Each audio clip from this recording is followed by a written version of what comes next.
all'atterraggio questa mattina all'aeroporto di Ciampino, l'abbraccio a mamma Armanda che lo accarezza, ad accoglierlo Meloni e Tajani. Siamo felicissimi, ma la nostra felicità ha un prezzo altissimo.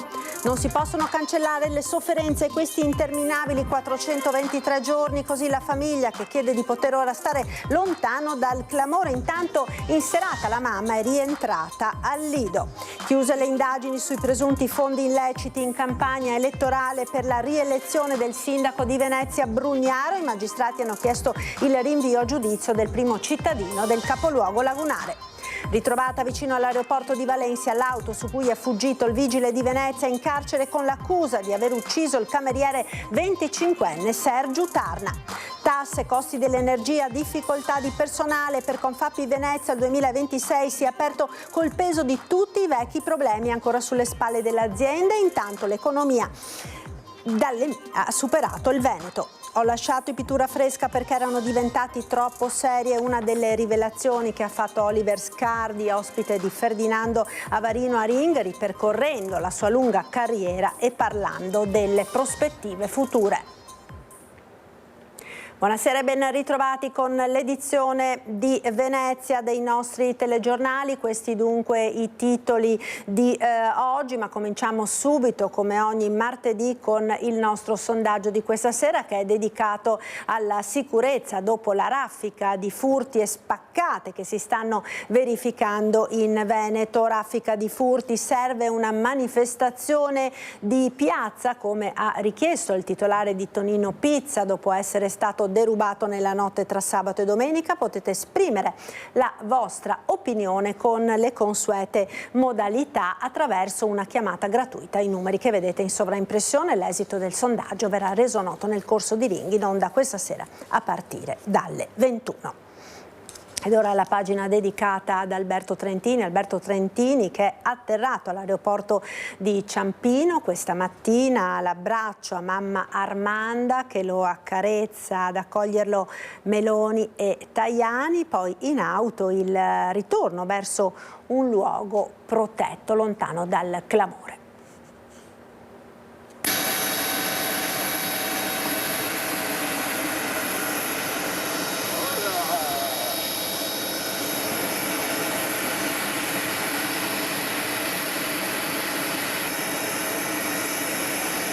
Sono le 8.35 di martedì 13 gennaio 2026, quando dopo 423 giorni rinchiuso nel carcere El Rodeo di Caracas, Alberto Trentini, il cooperante veneziano originario del Lido di Venezia, può rimettere finalmente piede sul suolo italiano.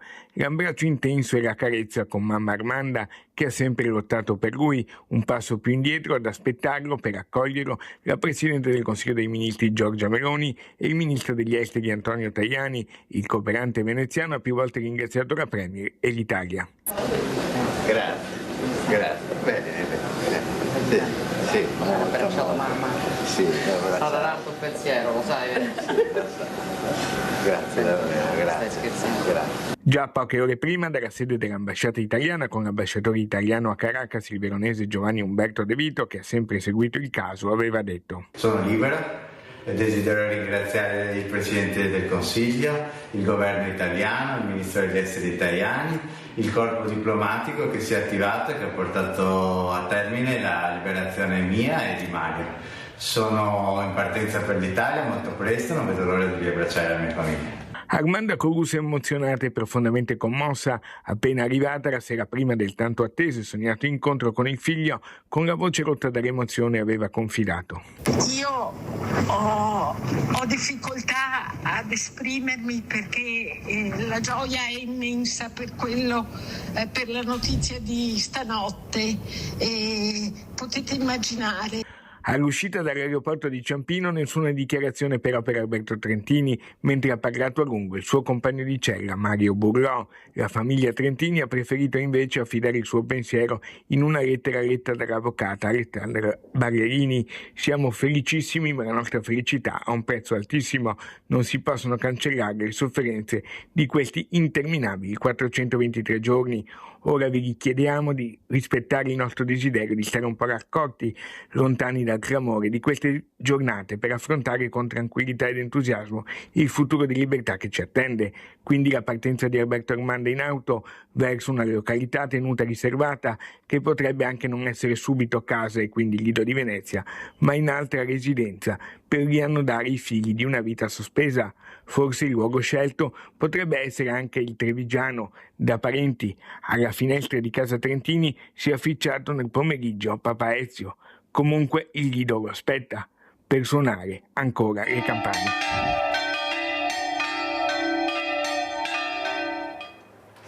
E proprio pochi minuti fa al Lido di Venezia la mamma di Alberto Trentini ha fatto rientro nell'abitazione di famiglia scortata dagli agenti della Digos. Ecco, la state vedendo nelle immagini, fino proprio alla porta di casa la signora Armanda non ha rilasciato dichiarazioni, coerente con la richiesta di tranquillità e riservatezza lontano dal clamore mediatico espressa nelle ultime ore da parte della famiglia. Al momento non si sa ancora dove sia il figlio Alberto e quando farà rientro al Lido di Venezia dove tutta la comunità lo attende naturalmente con ansia, sperando in una grande festa che coinvolga appunto l'intera comunità lidense per la liberazione del concittadino.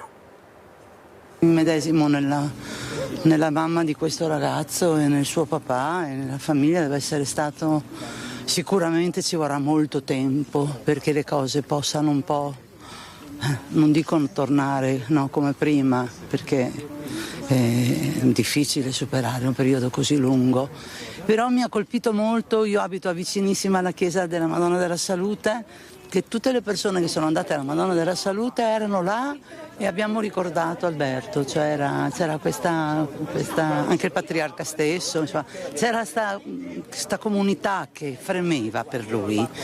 E se il cuore parla al di là degli oceani, probabilmente qualcosa gli è arrivato. Credo che la difficoltà sia proprio che è trovare l'inizio del bandolo della matassa, insomma, perché poteva capitare anche a qualcuno di casa mia. Ho sentito dire che hanno fatto più volte il test con la macchina della verità sugli stessi argomenti.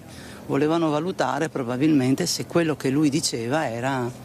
Però fallo tu un test del genere in un carcere del Sud America, no? Ci sarà una festa sicuramente, ci sarà ancora molto da lavorare, no? Su questa storia, però è una festa nel senso che si è conclusa nel migliore dei modi, è stato bravissimo. Noi abitiamo a Venezia, ci siamo trovati qui per caso e la curiosità ci ha spinto a chiedere chi dovevano aspettare e ci siamo imbattuti proprio nell'abitazione dove sta per tornare Trentini. Grazie. Si è emozionato alla notizia del suo rientro a casa?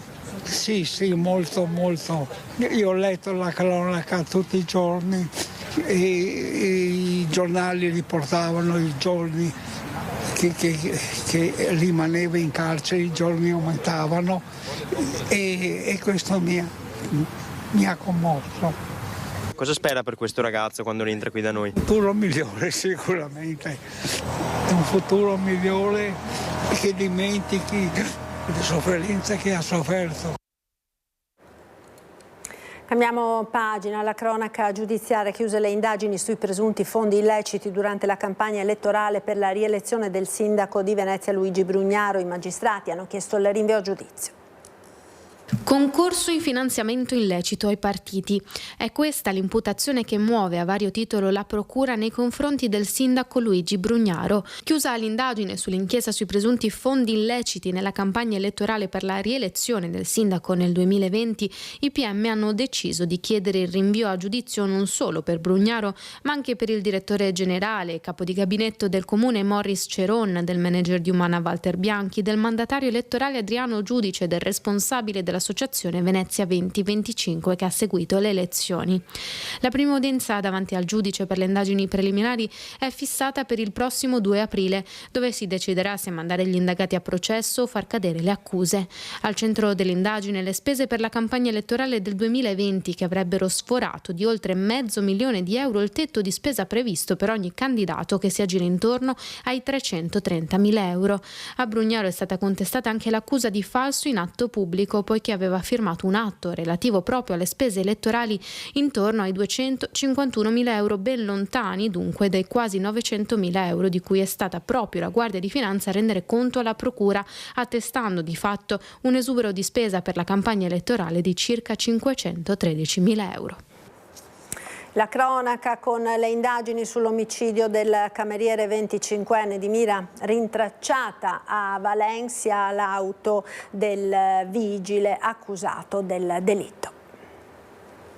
È stata trovata a Valencia, poco distante dall'aeroporto, la Volkswagen con cui Riccardo Salvagno, vigile urbano accusato dell'omicidio del cameriere 25enne Sergio Tarna avvenuto la sera dello scorso dicembre, sarebbe fuggito. 2, forse 3, le auto cui avrebbe fatto uso Salvagno, una Polo registrata dai Targa System passata per Gorizia, l'altra per superare i confini di Francia e Spagna fino ad arrivare a Valencia e prendere un volo interno direzione Tenerife. Ancora nessuna traccia invece della calibro 9 pistola d'ordinanza ritenuta essere l'arma del delitto, gettata, secondo quanto emerso dall'interrogatorio del quarantenne, durante la fuga verso la Spagna. Nessun punto segnato dal GPS, nessun ricordo del luogo in cui questa sarebbe stata dispersa. Continuano dunque le indagini per far luce sulla modalità in cui Sergio Tarna è stato ucciso, fissato per giovedì alle 9:30 intanto il suo funerale alla chiesa ortodossa di Zellarino. Politica, si dice sereno Fabio Benetti, neoconsigliere regionale di Fratelli d'Italia, accusato di attentato contro i diritti politici. Sentiamo cosa è successo. Si dichiara sereno, confida nella giustizia che farà il proprio corso e arriverà all'accertamento della verità. Così l'avvocato Stefania Tescaroli, difensore del neoeletto consigliere regionale di Fratelli d'Italia Fabio Benetti, accusato di attentato contro i diritti politici del cittadino. Nello specifico, l'accusa è quella di aver manomesso numerosi manifesti durante la campagna per le elezioni regionali del 23 e 24 novembre scorso, coprendo il simbolo di Fratelli d'Italia del collega Mattia Moretto con quello del PD. La bufera politica è nata proprio dopo la denuncia contro Ignoti di Moretto, attuale presidente del Consiglio Comunale di Rovigo. Nel corso del procedimento ovviamente si procederà a dimostrare la totale estraneità ai fatti da parte di Fabio Benetti. Naturalmente lo stesso, il mio cliente, provvederà a tutelare la propria immagine in tutte le competenti sedi. Sul caso indaga la Procura di Rovigo, che ha effettivamente verificato la presenza di numerosi manifesti elettorali manomessi nel capoluogo polesano e nei comuni di Adria, Ceregnano, Lendinara, Badia, Fratta, Castelmassa, Villadose e Bergantino il giorno prima del voto. Una versione diversa da quella raccontata dalla legale di Benetti. Durante la campagna elettorale è notorio, perché era già stato acquisito anche agli atti di queste indagini, che i suoi cartelloni, manifesti pubblicitari sono stati continuamente strappati, gettati a terra, coperta la faccia, coperto il nome, quindi capisce che sono stati alterati i cartelloni pubblicitari di Fabio Benetti a più riprese. Sulla vicenda è intervenuto anche il capogruppo di Fratelli d'Italia Claudio Borgia, che a Ring ha dichiarato: la prima volta che sento questo tipo, almeno nella mia breve esperienza politica, che sento questo tipo di reato attribuito ad un candidato, un consigliere. Però se la magistratura sta indagando, ovviamente è anche a difesa probabilmente della parte offesa, quindi la parte offesa so che ha fatto una denuncia verso Ignoti, quindi non sapeva chi fosse e quindi insomma questa è la situazione generale. Noi stiamo valutando. Tasse, costi dell'energia, difficoltà a trovare personale. Secondo Confapi Venezia il 2026 si è aperto col peso di tutti i vecchi problemi ancora sulle spalle delle aziende. Questo inizio 2026 può essere definito con una battuta Anno nuovo ma problemi vecchi. L'anno sarà anche quello nuovo, ma si apre, secondo Confapi Venezia, con la prospettiva che le difficoltà affrontate quotidianamente da un'impresa per far quadrare il bilancio continuino a rimanere sempre le stesse. Nel territorio dell'area metropolitana di Venezia i nostri associati continuano a segnalare un peso delle tasse importanti, un costo del lavoro che incide fortemente sui prodotti finiti e soprattutto costi energetici che non accennano a diminuire. In Veneto ci sono segnali di difficoltà economiche che, se ignorati, possono peggiorare fino a risultare evidenti quando si tirano le somme a livello nazionale. Se a livello regionale lo sviluppo del nostro paese nel 2025 è stato trainato dal Veneto, per il 2026 le previsioni ci dicono che la nuova locomotiva d'Italia sarà l'Emilia-Romagna. Questo è un dato che deve, a nostro parere, far riflettere Palazzo Balbi per la futura pianificazione industriale. L'assenza di pianificazione, della capacità di progettare a lungo termine, rimane però un altro problema storico della nostra politica, anche a livello nazionale, ed è ciò che Confapi contesta alla legge di bilancio 2026. Sul fronte energetico, ad esempio, se in Italia la bolletta è il triplo che in Francia e quasi il doppio della Spagna, intere filiere produttive non potranno che essere penalizzate da un divario di costi semplicemente enorme. Secondo Confapi Venezia, con fondi nazionali e modalità meno burocratiche, il governo potrebbe invece favorire la diffusione di soluzioni digitali ed energeticamente efficienti. C'è poi la carenza di personale, tanto in ambito industriale e manufatturiero quanto nelle aziende di servizi.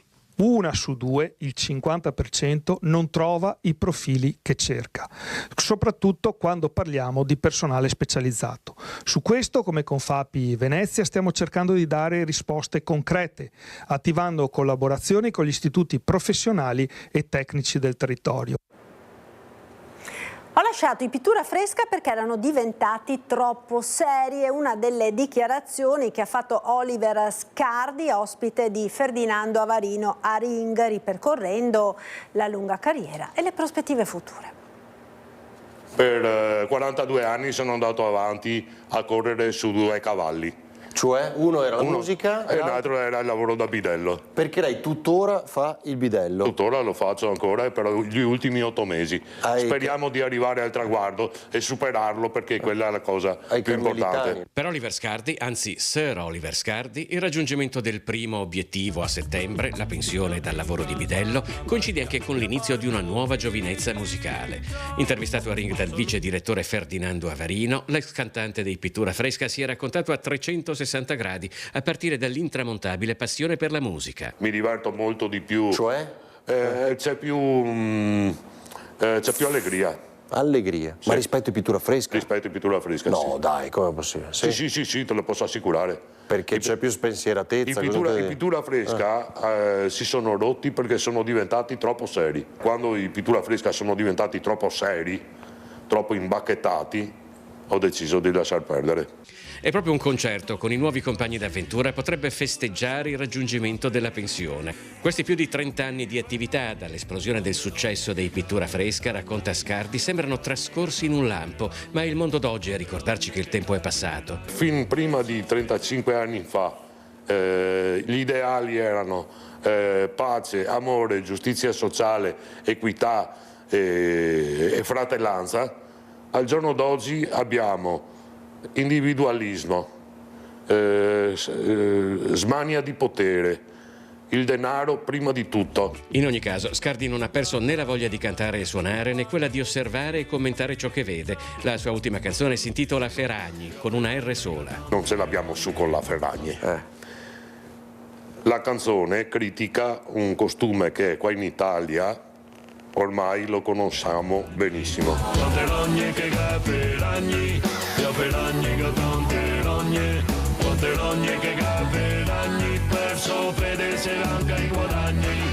A me dà molto fastidio che persone che hanno soldi e potere, invece di mangiarsi i propri soldi, divertendosi, mangiando, bevendo, facendo qualsiasi cosa, approfittino delle categorie più deboli per raggranellare denaro.